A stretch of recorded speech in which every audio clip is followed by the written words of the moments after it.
Это хук. Пойдем покажу зону спа. Это очень большое помещение, где напичкано максимально много всякой всячины. Санузел здесь будет стоять отдельно стоящая ванна. Все это мы укатаем в плитку. Большая будет двухметровая столешница с двумя раковинами. С правой стороны хамам. Здесь у нас финская сауна. Входим сюда. Здесь у нас большущая душевая с двумя большими крутыми системами душевыми, с большими лейками с потолка. В общем, максимально жирная комплектация.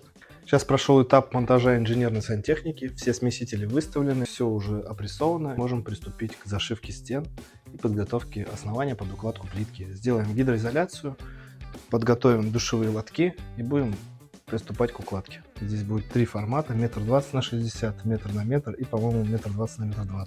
Все это мы будем укладывать и покажем вам чуть позже.